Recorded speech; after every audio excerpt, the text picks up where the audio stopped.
Hey, Clemson family, it is our state once again with a series win, a weekend sweep at that of the South Carolina Gamecocks on the baseball diamond.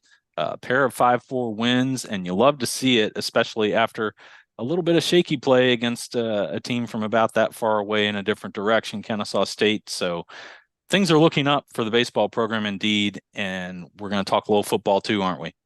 We are. I'm Daniel Shirley. I don't know how you lose 18-1 to Kennesaw State and then take two from South Carolina, but I think any Clemson fan would take it, right? You would rather lose to Kennesaw State than lose to South Carolina. I'm Bill Zimmerman. I agree with you. Welcome to the Reign Supreme All White Podcast, episode 103. I think it's been a couple weeks. We've been away, so appreciate y'all coming back. YouTube.com/Clemson Kickoff. Yeah, there's going to be a little gap there time wise, but certainly all our episodes are there. We love coming at you video wise. I will try to get this as a live feed later, but we are recording Monday evening right now as we speak. And let's go ahead and talk football, because one of the things that we missed, but Daniel and I both having to be away for a little while there, is some big news on the football field of Peter Woods moving outside to defensive end. Christian Wilkins' career path, isn't it? So we'll find out if he is as athletic or he's got to be at least athletic enough to do this. Yeah, we've been kind of calling for this, hadn't we? I mean, we talked about this last year during the season of, boy, it would be something to see him uh, at defensive end, and if that's a way to get your best guys on the field. And at that point, it was him, Tyler Davis, Rucororo, TJ Parker. That's a pretty good four. Yeah. And so, now who will it be and what does this mean moving forward? That's what we'll have to find out. But Bill, we did talk defensive ends a little bit the last time we did an episode. And the one thing that we talked about is, okay, TJ Parker, yes, right? DeMonte Capehart, yes. Peter At tackle. Woods, yeah, yes, right. We're going across the front. Yeah. And who's the other defensive end? Right? Who's it going to be? And is it going to be Cade Denoff? Is it going to be Jaheim Lawson? Is it going to be AJ Hoffler? Who's it going to be? Zaire Patterson. You can go down the list. Is it going to be one of the freshmen? Right. Whatever. This makes a lot of sense. And especially as this team moves forward, it feels like there's more depth at defensive tackle, even the young depth. And we heard Nick Eason talking about some of the young depth. Okay, then who are the best four? And if that's what this has to be, I'm all for it. Yeah, absolutely. I love the fact that they are willing to at least take a look at this, right? And not just, a practice here or a practice there. Like that's where he's supposed to be for the spring. Now, it might not be Right. the entirety of the spring. He may still, Sure. I saw one report where apparently he was still lining up with the defensive tackles just as soon, first time they set foot on the field to start stretching out and all that kind of stuff. And, maybe that's habit. Maybe it's like, hey, man, don't forget. But you would think he's still going to work somewhat at defensive tackle. Nick Eason last year, defensive tackles coach, worked with guys all the way across the line. That was reported by multiple sites. So not that unusual, I think. And I don't think it means that there's any kind of smoke screen or anything like that. But let's find out. Hey, what can he do? Can he do what Christian Wilkins did a few years ago? The physical comparisons are there. You and I aren't big on player comps or anything, but if he's capable of being able to move out there and make this, like you said, your best four that are out there, then you have to do it, because let's talk about how this affects the defensive tackle room. It's still very, very deep. And you would think the three guys, maybe four guys at the top of that list would be Capehart, who, by the way, went through pretrial intervention on his traffic stop and is in the clear. Charges are behind him. Peyton Page, who was the lone recruit a few years ago, a defensive tackle, very highly sought after. And I think he's frankly exceeded expectation relative to his recruiting rankings. I think a lot of people expected a lot of Page because he was the only guy, and I think he's lived up to what those folks said, and not those 5.9, 5.8, whatever you want to call it, grades as an individual that can miss the mark more so than a team and class level overall recruiting rating. Then you've got Vic Burley from your neck of the woods, Daniel, who was apparently really showing out in practice last year, earning a lot of compliments. Now we've heard that a lot, through the years, but this is a guy who, by the way, distant relative of Nick Eason. And if he can step up and be that third guy, boy, what a change that is. And you have to think that they have faith in him in that regard, because Caden Story is doing the same thing that Peter Woods is doing and moving outside. So you need at least three guys. You probably need four. Trey Williams still in that defensive tackle room. We've seen him contribute in a big way through the years. So he could be that number 4 guy. And then, like you mentioned, the youth, you've got Champ Thompson listed as a true freshman. You've got Heaven Brown-Shuler, who is not on campus yet, but will be here in August. You've also got, going back last year, Stephen Green was the third signee, along with Burley and Peter Woods. So tons of talent in that room, and it's just a matter of, hey, who's it going to be? Who's going to be in that rotation? And is that group deep enough to allow at least Peter Woods, maybe Woods and Story, to bump outside and work with the defensive ends and play there? Well, it sure seems that way to me. It does. And here's the thing, we hear spring practice praises a lot, right? I mean, and that's fine. That's what this time of year is for, isn't it? I mean, a guy practices well and he's going to move up not the depth chart, but he's going to move up the attention chart, I kind of call it. First round pick. Yes. But you don't hear that from Nick Eason if it's not genuine. Yeah. And he talked about Vic Burley last August. Dabo Swinney said Vic Burley's playing. There was no talk about, you hear it all the time, the guys come in and now with the 4-game rule, well, we're going to hold them, and we want to hold them. We hope to hold them. And get that extra year. There was none of that with Vic Burley. Right. It was, he's going to play, and then he got hurt, right?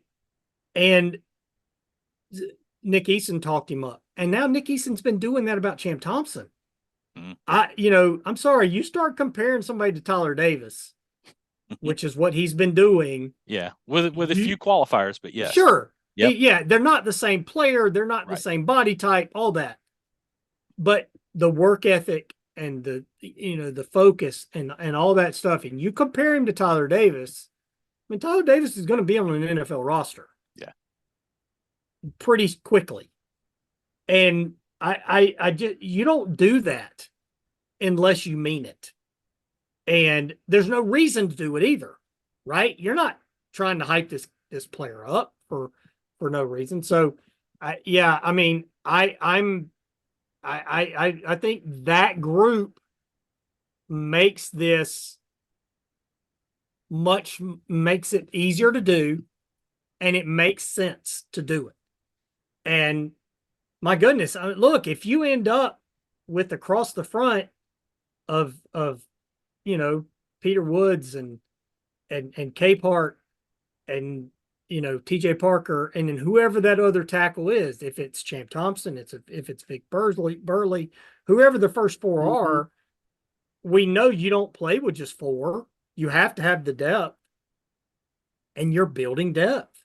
Yeah. And by playing Peter Woods at the defensive line, let's be honest, you're helping him.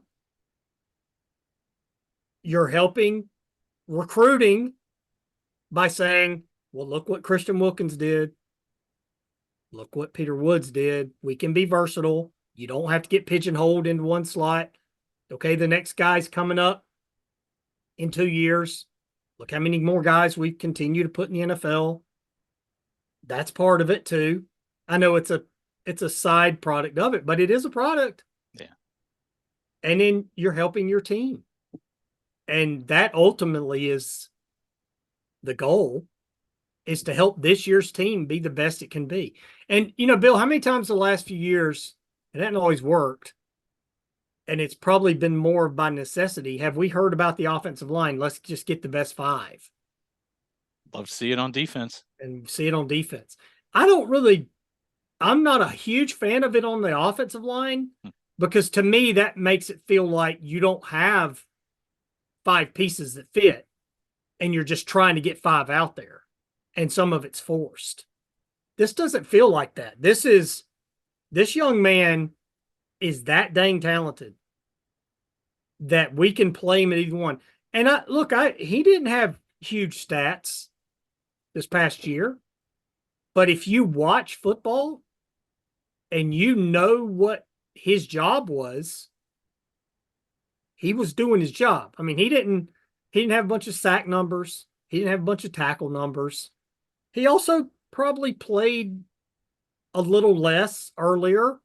It took him some time. That's okay. I know we love some people. You and I don't, and you mentioned this. I'm not comparing him to Christian Wilkins. Right. Right? I hate that. I hate player comps. There's a lot of things in sports I hate. Player comps is one of them. You don't say. I am not a fan. And we might talk about something else I'm not a fan of later, but I'm not a fan of player comps. Yeah. But this guy is talented, and you get him on the field, and Christian Wilkins came along faster than he did. Right. That's okay. He was a bigger time recruit than Christian Wilkins was. Yeah. He could end up being a bigger NFL prospect than Christian Wilkins can. Not everybody is going to develop at the same time, at the same rate. So, but I do think, like, for 2024, I think Peter Woods is as big a piece of the puzzle of the defense as anybody on the defense. We'll see how it unfolds. I can't wait to see how it looks in that spring game. YouTube.com/Clemson kickoff. We just got a few minutes left here. So we'll talk about baseball for sure. I don't know. There's this name that rang a bell. Guy who ended the inning with the bases loaded with a fly ball, and another time in the ninth inning he couldn't keep the game. Brewer, I don't know. It rang a Brewer faint, Dylan. I can't remember. It rang a faint bell. I don't know. 2 wins for the Clemson Tigers, for the guys who stayed to play for Eric Bakich. Unlike some people, I can't remember all the names exactly. And then just the guys who have come on board since then. You love to see it. Again, there was a little bit of a question mark that we mentioned at the top of the show. So for them to go out there, find a way to win. Cannarella's been hurt. Cam Cannarella should be center field. Now he's playing at DH instead as a result of an injury, gutting it out through that to at least contribute somehow, some way to this season. The pitching, Daniel, you and I talked before a little bit like the Braves of old, right? In the 90s. If you're going to get to him early, because there were some early runs in this series, and then they settled in, and the offense did not get rattled by that. No, they didn't, and hopefully they'll play the third game. It sounds like they will sometime in April. But yeah. The series, Clemson won the series. You can't, they can complete the sweep, and we'll see what happens. But they'll want the gate. They'll get that game played somehow, somewhere. For sure. The pitching, I thought, was really good for Clemson. I thought Tristan Smith was outstanding in game one. Even there were times there where it was hitting guys left. They hit too many guys, but there weren't a bunch of walks. And then you look at late in the game Sunday, South Carolina had 4 hits. So the pitching obviously got the job done there. And the bullpen, Bill, outstanding. Yeah. Outstanding the whole season. The team has been a little bit shaky, a little bit of a slow start. I mean, I know they're 9-1, but a little bit of sloppiness.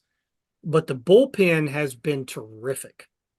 And I think that's a huge step in the right direction for this team, because the bullpen let them down last year, especially in that Tennessee regional. Remember that game.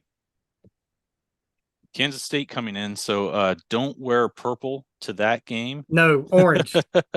Definitely an orange out, or at least find some white or some cream or something neutral. And then the big series to look forward to next would be Duke in the middle of the month. So you just hope that these starters find a way to be a little more effective earlier, and that this team keeps showing its resilience with offensively and in the bullpen to gut out a win, gut out, find a way to keep putting wins on the board. I would think that Clemson is going to continue to be ranked in the top 10 going into that Duke series. So that should be one to keep an eye on. And of course, we'll keep watching between now and then as well. We got to wrap it up. We are kind of committing ourselves to keeping these episodes a little shorter and hopefully more frequent. Again, apologies for ducking out for a few days there. But until our next episode, when we catch up on all this once more, and we'll take a look at basketball as their season is winding up, won't we, Daniel? I'm Bill Zimmerman. I'm Daniel Shirley. Go Tigers.